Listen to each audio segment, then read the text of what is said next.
Arratsalde on, eta eskerrik asko, etortzeatik.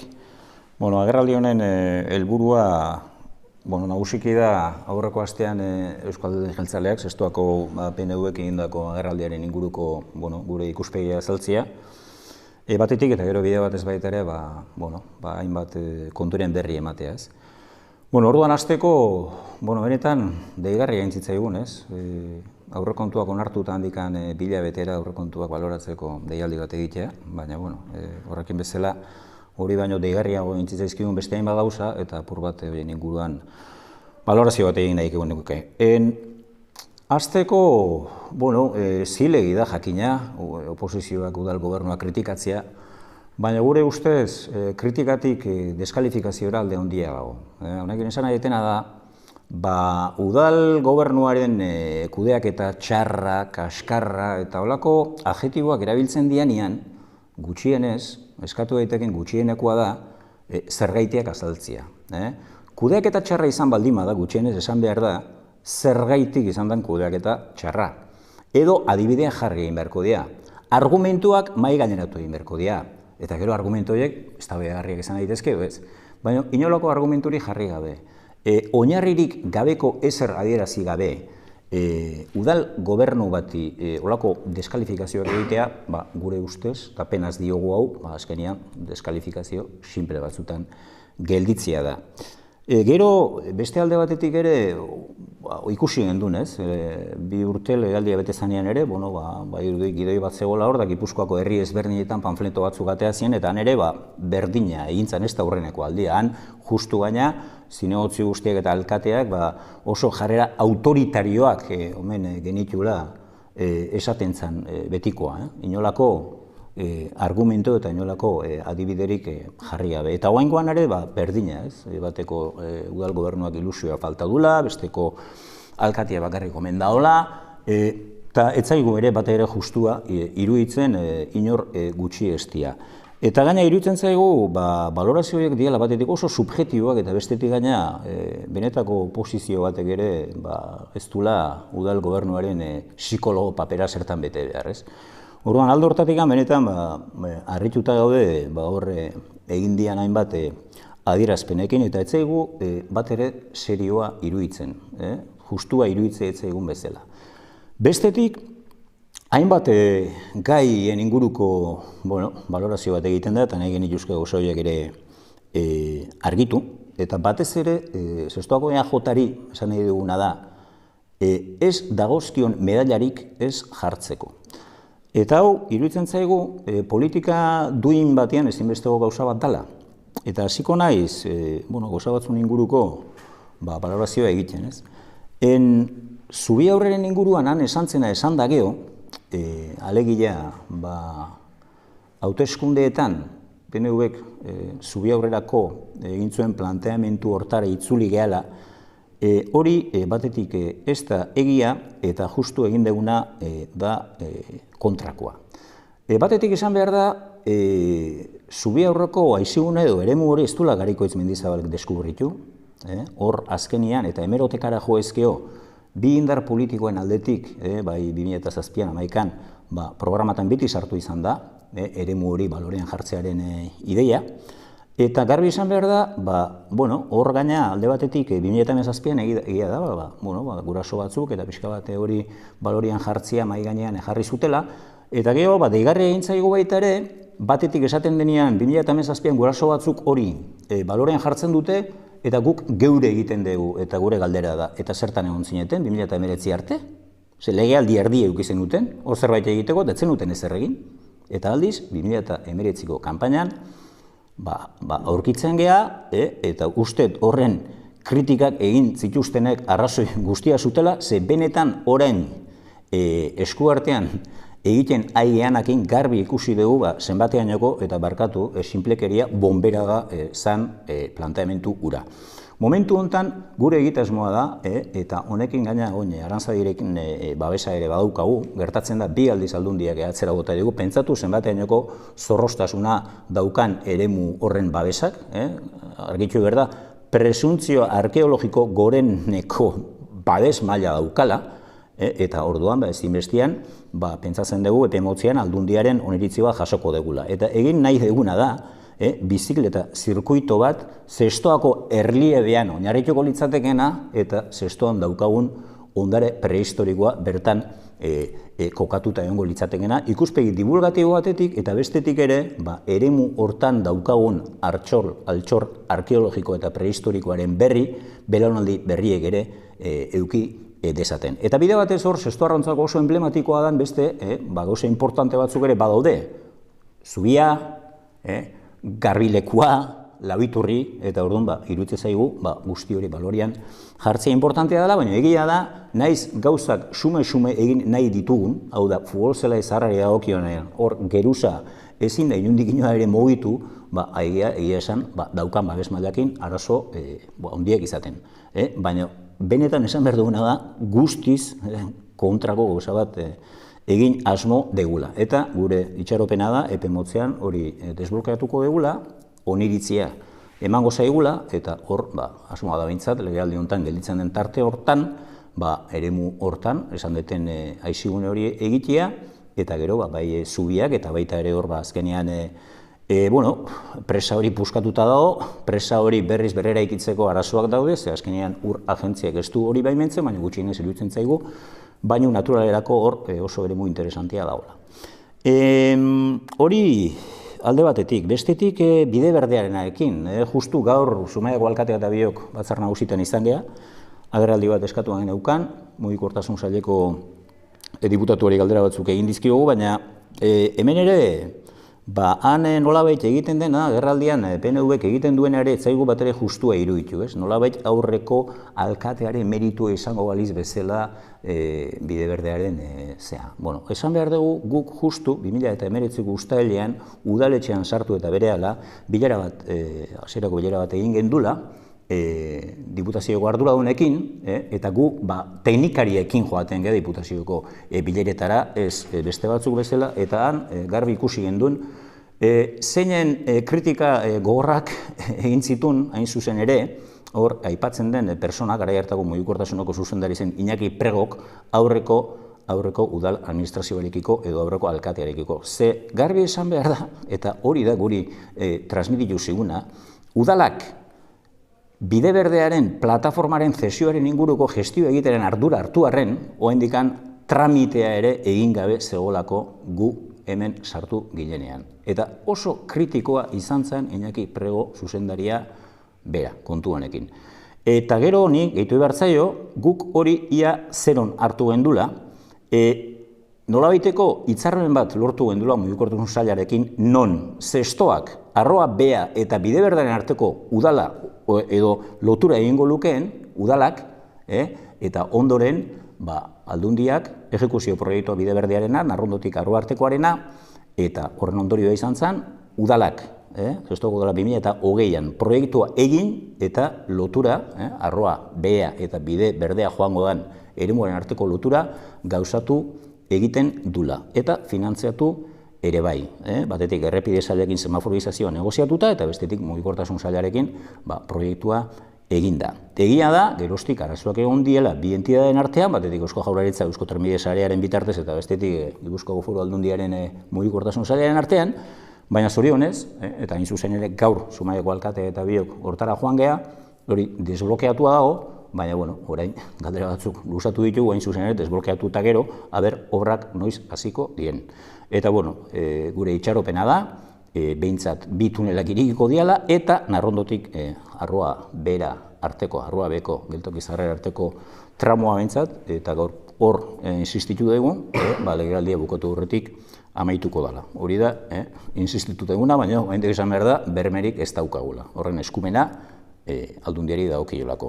Gero beste aipamen batzuk ere egiten dira, eta hau ere benetan iruditzen zaigu Ibañerrietako auzo elkarte edo kulturretxearena esatea Ibañerrietan kulturretxe edo auzo elkarte ez egitea auzoekiko begirune falta dela eta barra iruditzen zaigu benetan ikuspegi falta ikaragarria. Zestua dena bakiru zerregian, behatzi auzo ditugu, auzo batzuk, esan dezagun, kopuru demografiko importantekoak diela, arroa beha da auzorik handiena, gero gauko Aizarna, arroa Goia, Iraeta, Momentu honetan, Ibañerrietan 25 pertsona daude erroldatuta. Eta Ibañerrietan auzo elkarte edo kulturetxe egitea da astakeria bat. Eta diru publikoaren erabilera okerra egitea. Are gehiago, Arruagoian, kulturetxe bat dagoenean, are gehiago, Arruagoiko herritarrak prest daudienean, Ibañerrieta inguruan bizi direnak ere bazkide izateko, Arruago kulturetxean, eta are gehiago kilometro bat besterikan ez dagoenean. Orduan, ez dugu inolako arrazoi ikusten, badakigu, zinegotzi bat, nun bizian, aurreko legealdian 4 urte ikizituzten, ez zuten ezer egin, eta ez dugu ulertzen oraindik ere nola, baia jota dabilen horrekin erabat tematuta. Gero besteen bat gauza esaten dira, ez da, batez ere bi aipatu nahi dituzke, liberazioaren alkatea bakarri dago liberatuta. Bueno, Zestoako udaletxean, aurreneko aldiz, alkatea soldatapean 1985 jarri zen. Geroztik, alkate bat baino gehiago, bi indar politikotakoak liberatuta, alkatea bakarrik egon izan dira hemen. Orduan, guk garbi izan behar dugu honea ez gatoz politikatik bizitzea. Eta guk ere, hemen jartzen ditugu soldatak, gure buruei jartzen dizkugun soldatak, gure lanean jasotzen dugun dirusariaren araberakoak izan hori dira. Beste batzuatik, zauritxarrez hori ezin dugu esan. Eta gero bestetik ere, herri hontan, ardura politikotan edo ardura publikotan gaudenaz aparte, jende asko dago borondatez lana eginduna betidanik, dela kirolian, kulturan. Orduan guk herri bateko kudeaketa publiko-politikoa ez dugu soilik ikuspegi profesionaletik ikusten. Beste herriko eragiletzan dabiltzan. Herritarrekiko errespetuagatik eta bestetikan ere iruditzen zaigulako kudeaketa publikoak ere herrikoia izan behar dula. Egia da, hemen dedikazio handia eskatzen dula, Zestoa bezalako herri bat eta beste egozein herri gobernatzeak, eta gero, norbeak ere bere goera personala ditu. Nik dedikazio aukera handia daukat, nire goera personala alakoa dalako, eta guri iruditzen zaigu, era aldik eta duituenean hartzen ditugula erabakiak, eta alde hona da, herriak dirua gehiago aurrezten dula. Eta soldatetan ez dugula diru gehiago gastatzen besterik gabe.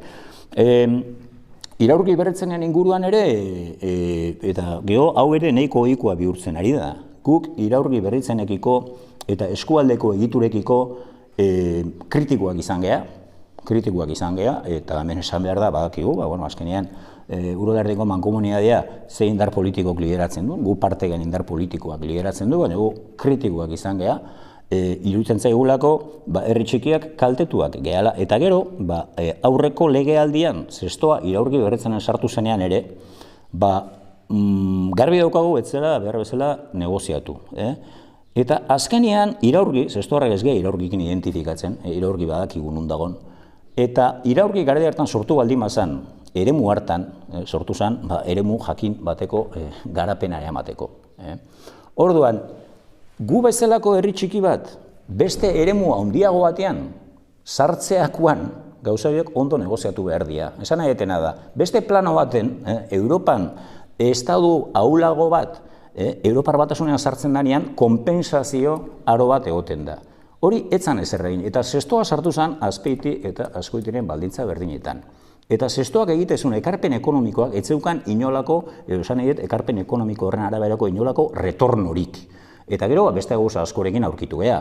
Enpresa honetan, etzegon Zestoako enpresarik, hezkuntza honean etzegon Zestoako hezkuntza sistemako edo hezkuntza zentroetako ordezkaririk.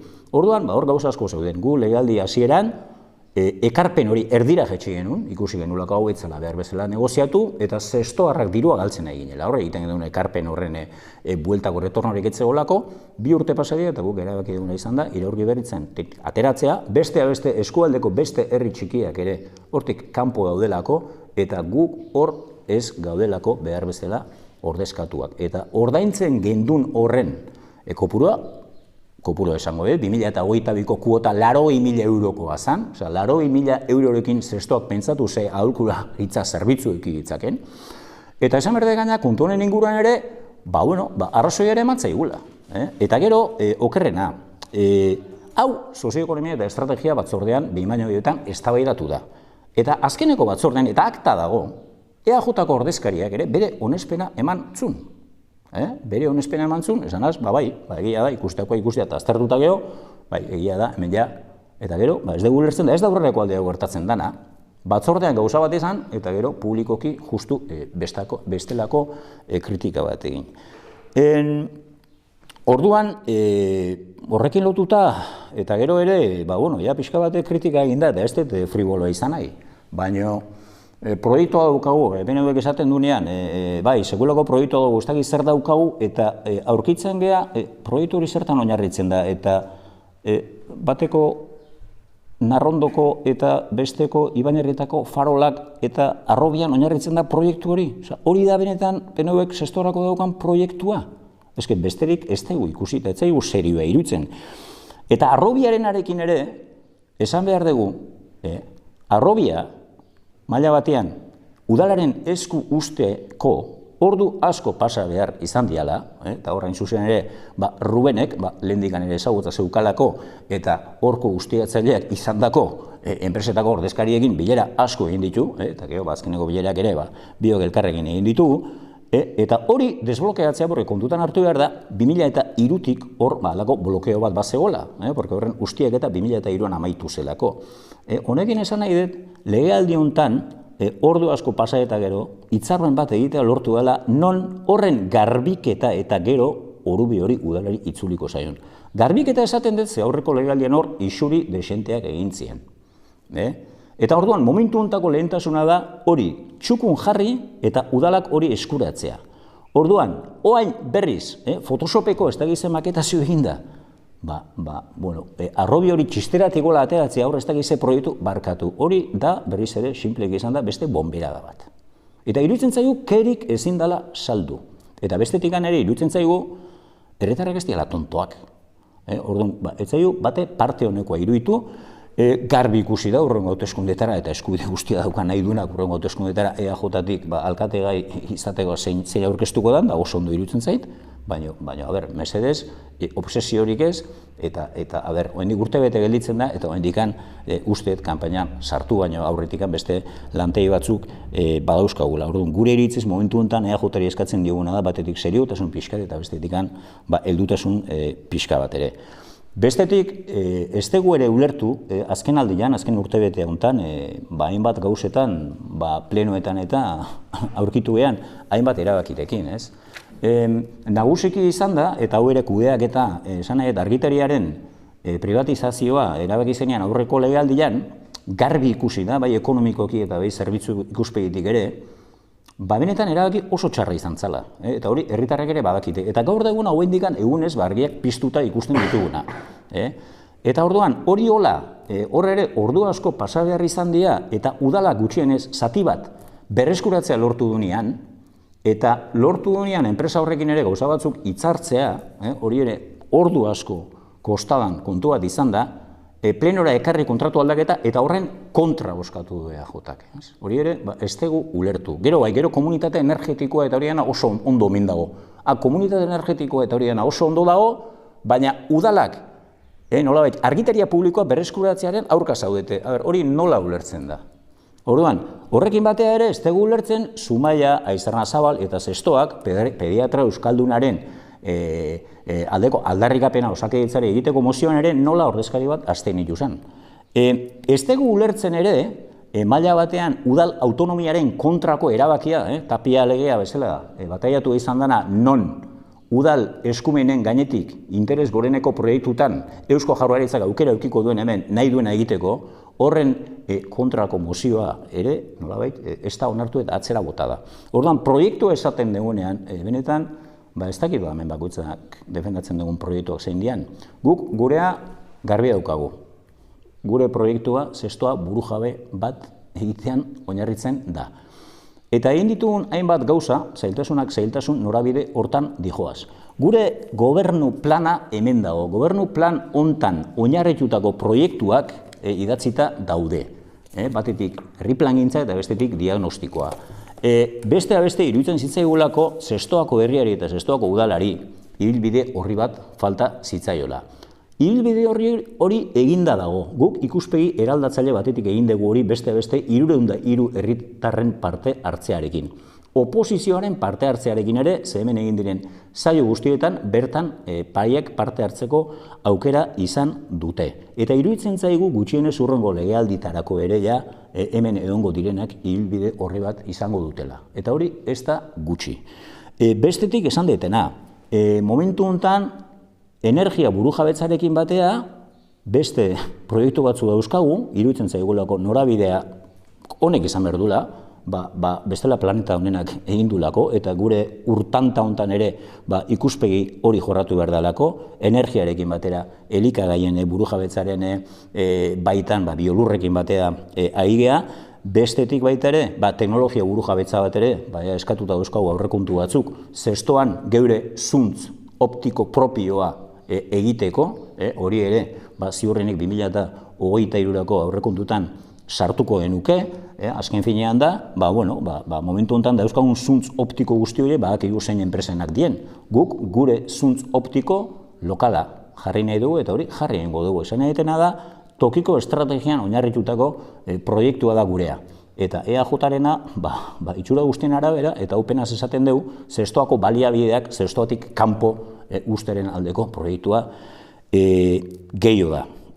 Bestetik, momentu honetan ere, aurreko astean berri hon bat izan genuen, herri honetan zauri historiko handi bat daukagu, 6-3 bat errepidea, guk errepide horren birregaitzearekin, errepide hori bulebarizatzearekin eta sarrera irterak ordenatzearekin prozesu parte hartzaile bat egin genuen, herritarren ekarpena jaso genituen, proiektu bat egin genuen, eta gaur daguna esan dezakeguna, Aldundiko errepide sailak, proiektu hori ontzat eman dula, finantziazioaren ere zati handi batean kolaboratuko dula esan diguna, eta proiektua egiten hasteagoaz.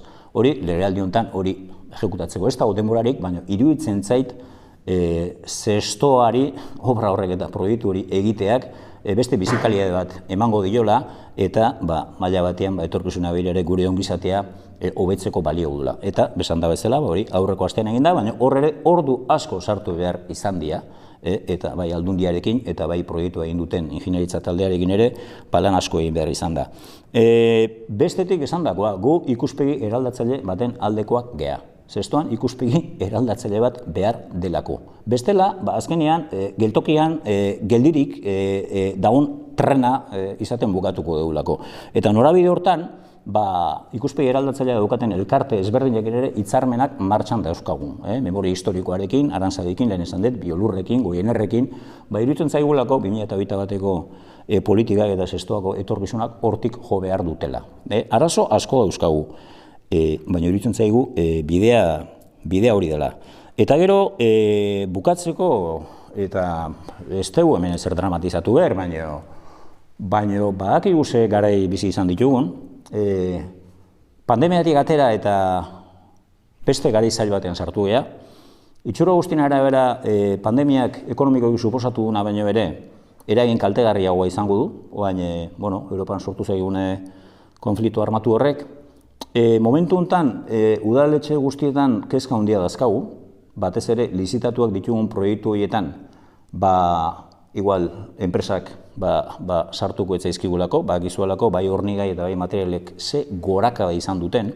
Orduan, esan nahi dut, benetan garai zailetan sartuta gaudela. Orduan, guri, etzaigu bat ere duina eta zuzena iruditzen garai zail horiek baliatzea benetan udal gobernuarekiko inolako oinarri gabeko kritikak egiteko. Guk esan gendun, prest gaude herri honetan EAJ-PNV-rekin batea herri hau eraikitzeko. Egia da, eta hortan ados gaude, oso urrun gaude, baina Telesforo Monzonek beste Gipuzkoako eremu baten esan zuen bezala, gutxienez Arruako biribilgunera joan gaitezen elkarrekin. Baina jakina, betikoa, batek ez padu nahi, bi ezin dira konpondu. Eta gero bestia hori da, guk udaletxe barruan daukagun sentsazioa da normaltasunarena, maila batean adostasunarena, ikuspegi ezberdin, eta gero, egia esan, benetan ulertezin egiten zaiguna, eta oso harrigarria egiten zaiguna, badu bere esplikazio bat, eta esplikazioa bakizu ezin da, autoeskundeak hurbiltzen diguazen bezala urduri jartzen gehala, hori da, bestela ez dugu ulertzen, ez? Orduan, besteik gabe, zirako sarrera honi, emango nioketan nik ez dakit, galdera bat bali madakazu edo bideo batez beste baliatu beste zerbait argitzeko eba. Nik galdetzeko zauri historiko bat ipadazu Gipuzkoa 6 bat errepideena horre adostasun bat edo zertela Aldundiekin, zertan datza proiektu hori zehazki edo zer da pentsatzen zuen hori ordenatzeko? Bai, horre, proiektu hori azkenean, zestuan beti onda, ia mende erdi bat bada, ez? Saihesbidea egitearen inguruko, ez zegoen hola proiekturik, baina hiri antolaketa plan orokorretan eta horre aurre ikusten zen, ez? Ertxin mendiere magaletik hasiera batean saihesbidea eta garbi ikusi hori mende erdian espaldi mada egin, eta zestuako eremu bat gurutzatzeko halako inbertsio bat, beste, horren inpaktu ere handi izango litzakeelako, hori bidera ezin azala. Eta hain zuzen, gu sartu ginean, RP sailekin bilera bat egin gendun, eta garbi izan ginean. Haizu, ez zaigu zure garbi. Horren zaion behar dugu, beste hori ere oso eztabaidagarria da, halako obra puska bat egitea, zestuaren herriaren onduan. Eta garbi izan zaigun, zestuan milionada hori ez da inoiz gastatuko.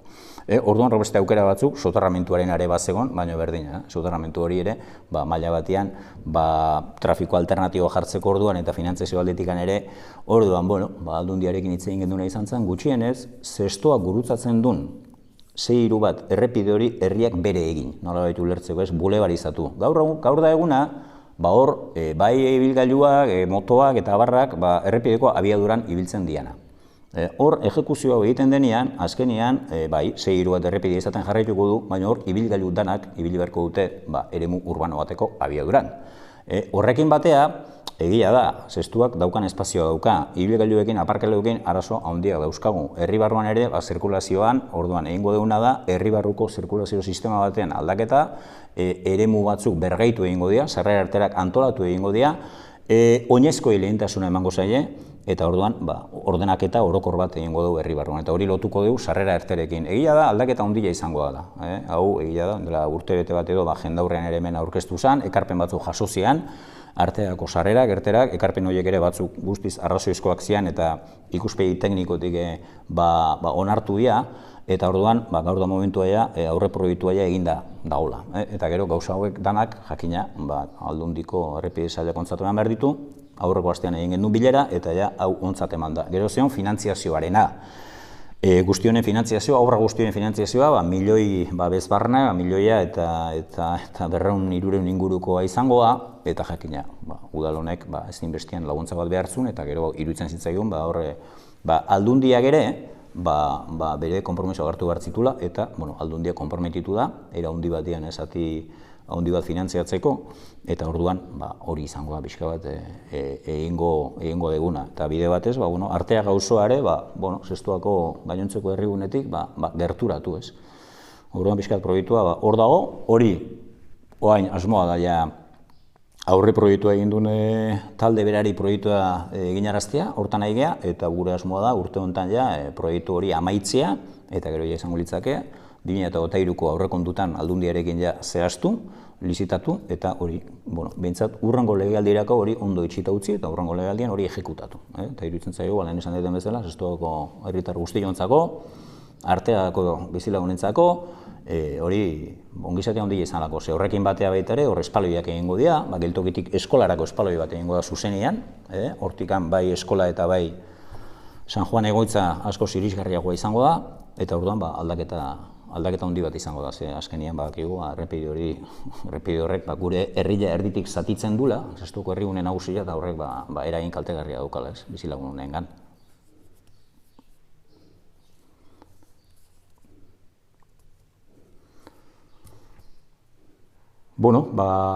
Beste kaldereik espaldin dakazue, eskerrik asko eta izango dugu, elkarren berri.